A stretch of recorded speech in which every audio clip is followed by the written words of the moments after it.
and now. So, do you still think there's a cooling of relations between the United States and Argentina? Especially the financial aspects, it would seem, wouldn't it? At least we can say there's a slowdown. I don't know if it's a complete cooling. Argentina is also taking actions that, which are not in line with, at least, the very clear directive that the United States is. Only when he was listening to it did Tomas think about the European money agreement and the clear directive of the Donald Trump government, which is America for the Americans. Is Argentina becoming the gateway for European capital, or is Mercosur becoming the gateway for European capital? Why would Trump want that if the idea is for America to be for Americans, and for it to be Donald Trump's sphere of influence? And the same goes for the Chinese issue. That is to say, as Tomas rightly points out, Scott Bessent coming to Argentina, being the first time in many years, being the first time, if I'm not mistaken, that a Secretary of Economy has come to Argentina to meet with the president. Clearly telling him that the idea is to cancel the swap with China. And that swap is still there. It remains part of the reserves. And the U.S. swap does not. Because that swap was closed, as Scott Bessent said. So, at least it seems that there is some kind of withdrawal of certain financial tools that the Donald Trump administration gave to the Javier Milei administration.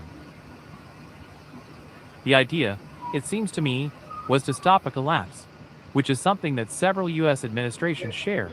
It's not just a matter of this administration, other Venezuela, to avoid a widespread collapse and a collapse in Argentina. But that in general has been something that has accompanied several administrations. In fact, also when President Biden gave certain benefits to the loans from the International Monetary Fund to Alberto Fernandez regarding the surcharges, there we can also make an interpretation that Argentina did not completely collapse economically. So, I think it's something the United States has been doing to prevent Argentina from ending up in that situation. I think it's something the Trump administration supports, but I think that at this moment, it seems to me that the Trump administration is saying, well, we've already fulfilled our role of preventing the collapse and stabilizing the situation. We're withdrawing because the requests made by the Trump administration, and I think that if my law doesn't align the economic aspect, because something you and Pablo mentioned that I found interesting is that it benefits the government to have cheap Chinese products enter the country to lower prices so they don't increase, that is, so that prices continue to fall because there is a massive import guaranteed by an exchange rate that all economists consider lagging.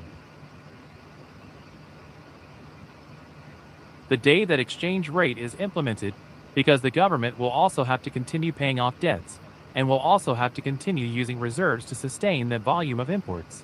At some point, that will take its toll and, as you rightly say, it will be very costly for the government.